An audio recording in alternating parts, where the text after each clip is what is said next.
Convert 106 to അല്ലെ 106 base 10 to base 2.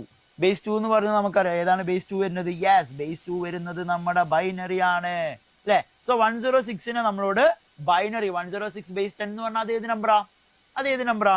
106 base 10 എന്ന് പറഞ്ഞാൽ യെസ്, ബേസ് 10 വന്നു കഴിഞ്ഞാൽ കറക്റ്റ് അത് എന്താണ്? ഡെസിമൽ നമ്പർ അല്ലെ. ബേസ് 10 വന്നു കഴിഞ്ഞാൽ അതൊരു ഡെസിമൽ നമ്പറാ. സോ നമ്മളിവിടെ എന്ത് ചെയ്യാണ്? ഡെസിമൽ നമ്പറിനെ ബൈനറിയിലോട്ട് കൺവേർട്ട് ചെയ്യുക അല്ലെ. നമുക്ക് തന്നിട്ടുള്ള ഒരു ഡെസിമൽ നമ്പറിനെ നമ്മൾ എന്ത് ചെയ്യാണ്? ബൈനറിയിലോട്ട് കൺവേർട്ട് ചെയ്യുക. സോ 106 എന്ന് പറയുന്ന നമ്പർ ചെയ്തു. നമുക്കറിയാം ബൈനറിയുടെ ബേസ് എന്ന് പറയുന്നത് എത്രയാണ്? 2 ആണ്. ബൈനറിയുടെ ബേസ് എന്ന് പറയുന്നത് 2 ആണ്. സോ 106ൽ 2 എത്ര പ്രാവശ്യം പോകും മക്കളെ? 106ൽ 2 എത്ര പ്രാവശ്യം പോകുന്നുണ്ട്? നമുക്കറിയാം 100ലാണെങ്കിൽ നേരെ അതിന്റെ പകുതി എടുത്താൽ മതി. എത്ര? 50 ആണ് അല്ലെ. ഇനി 6ന്റെ പകുതി എടുത്താൽ എത്ര? 3 ആണ്. സോ എത്ര പ്രാവശ്യം പോകുന്നുണ്ടാവും? 53 പ്രാവശ്യമായിരിക്കും. കറക്റ്റ് അല്ലേ? സിമ്പിൾ ആയിട്ട് കാൽക്കുലേഷൻ ചെയ്യാം. ഹാഫ് എടുത്താൽ പോരെ അല്ലെ? 53. സോ ഇവിടെ റിമൈൻഡർ 0 ആയിരിക്കും. ഇനി 53ൽ 2 പോവോ? യെസ്, 53ൽ 2 പോവും. എത്ര പ്രാവശ്യം പോവും? 53ൽ 2 എത്ര പ്രാവശ്യം പോകുന്നുണ്ട്? 50ലാണെങ്കിൽ നമുക്ക് എത്ര പ്രാവശ്യം പോകും? 25 പ്രാവശ്യമാണ് അല്ലെ. 50ലാണെങ്കിൽ 25 പ്രാവശ്യം. 25 പ്രാവശ്യം പിന്നെ ഒരു പ്രാവശ്യം കൂടി പോകും അല്ലെ. 26 പ്രാവശ്യം പോകും. 26 × 2 ചെയ്ത എത്ര? 52 കിട്ടും. സോ ഇവിടെ റിമൈൻഡർ എത്ര ആയിരിക്കും? 1 ആണ്. ഇനി 26ൽ എത്ര പ്രാവശ്യം പോകും? നേരെ അതിന്റെ പകുതി എടുത്താൽ മതി. 13. സോ റിമൈൻഡർ 0 ആണ്. ഇനി 13ൽ പോ. യെസ്, 13ൽ വീണ്ടും 2 പോകുന്നുണ്ട്. 13ൽ 2 എത്ര പ്രാവശ്യമാണ് പോകുന്നത്?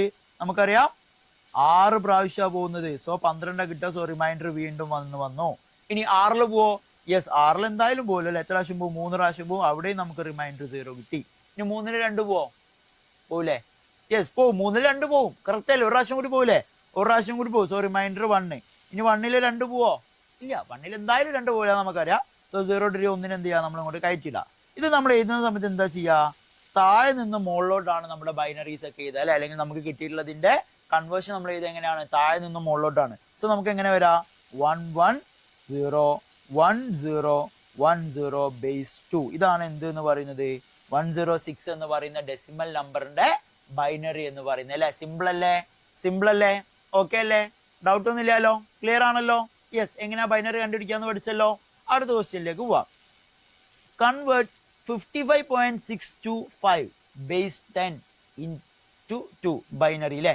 ഇതും നമുക്കറിയാം ബേസ് 2 ആണ്. അപ്പൊ ബൈനറിയാ. ഇവിടെ 55.625 തന്നിട്ടുണ്ട്. 55 ആണെങ്കിൽ നമുക്കറിയാം അല്ലെ. 55 ആണെങ്കിൽ നമ്മൾ എങ്ങനെ ചെയ്യും? 55 എടുക്കും അല്ലെ. 55 ഡിവൈഡഡ് ബൈ എത്രയാണ്? 2 നമ്മൾ ചെയ്യും അല്ലെ. 0.65 ഇവിടെ നിൽക്കട്ടെ. നമുക്ക് 55 ചെയ്യാം.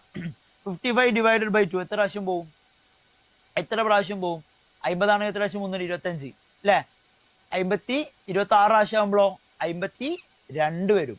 23 പ്രാവശ്യം ആകുമ്പോഴോ 27 പ്രാവശ്യം ആകുമ്പോഴോ 54 വരും. സോ 27 പ്രാവശ്യമാണ്. സോ റിമൈൻഡർ 1 വന്നു. ഇനി 27 എത്ര പ്രാവശ്യം പോവും? 27 എത്ര പ്രാവശ്യം പോവും? നേരെ അതിന്റെ പകുതി എടുത്താൽ മതി. എടാ, നിങ്ങൾക്ക് കാൽക്കുലേറ്റ് ചെയ്യാൻ ബുദ്ധിമുട്ടുണ്ടെങ്കിൽ ജസ്റ്റ് എന്ത് ചെയ്യാറോ? നിങ്ങൾക്ക് കാൽക്കുലേറ്റർ ഈ ഒരു എക്സാമിന് യൂസ് ചെയ്യാം. നേരെ കാൽക്കുലേറ്റർ ഓൺ ആക്കാം. നിങ്ങൾക്ക് കാണാൻ പറ്റുന്നുണ്ട് വിചാരിക്കുന്നു അല്ലെ. കാൽക്കുലേറ്റർ ഓൺ ആക്കാം. നേരെ അപ്പൊ 27 ഡിവൈഡഡ് ബൈ 2 ചെയ്താൽ മതി. അപ്പൊ 13.5 കിട്ടി. അപ്പൊ എന്ത് ചെയ്യണ്ട?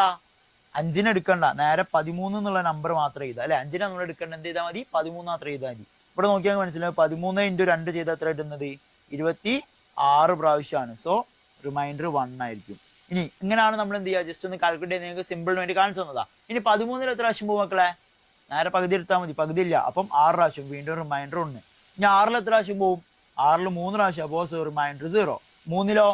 3ൽ 1 പ്രാവശ്യം. അവിടെ റിമൈൻഡർ 1. ഇനി 1ൽ പോവോ? ഇല്ല. സോ 0 ഇടും. 1നെ അങ്ങോട്ട് നമ്മൾ കയറ്റിയിടും. സോ നമുക്ക് കിട്ടിയിട്ടുള്ളത് എത്രയാണ്? 11011. ഇതാണ് എന്ത് 55ന്റെ എന്ന് പറയുന്നത്. പക്ഷെ നമുക്ക് അവിടെ ബാക്കിയുള്ളത് ആരാ? നമുക്ക് 0.625 ഉണ്ട്. 0.625 എന്താക്കാ? നേരെ ചെയ്താ 0.625. ഇവിടെ നമ്മൾ ഡിവൈഡ് ചെയ്യുന്നതിന് പകരമായിട്ട് എന്ത് ചെയ്യാം മക്കളെ?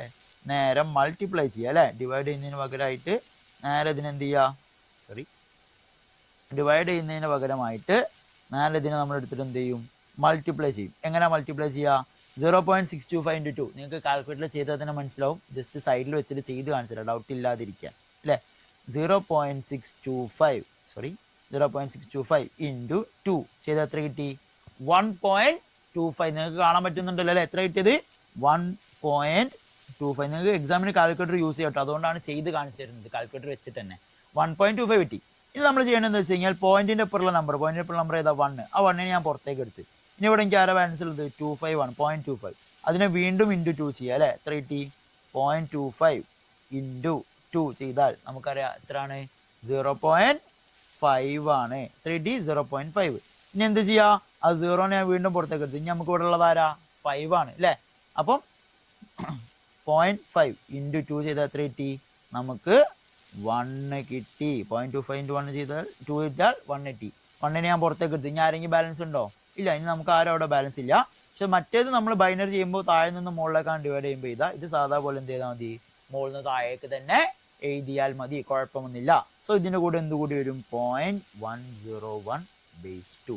ഇങ്ങനെയാണ് നമ്മൾ എന്ത് ചെയ്യുക, പോയിന്റ് വന്നു കഴിഞ്ഞാൽ അതിനെ നമ്മൾ കാൽക്കുലേറ്റ് ചെയ്യുക അല്ലെ. പോയിന്റിന് ശേഷമുള്ള നമ്പറിനെ മൾട്ടിപ്ലൈ ചെയ്യുക. സാധാരണ നമുക്ക് തന്നിട്ടുള്ള നമ്പറിനെ നമ്മൾ എന്ത് ചെയ്താൽ മതി, നോർമലി നമ്മൾ ചെയ്യുന്ന പോലെ തന്നെ ഡിവൈഡ് ചെയ്ത് പോയാൽ മതി. ക്ലിയർ അല്ലേ?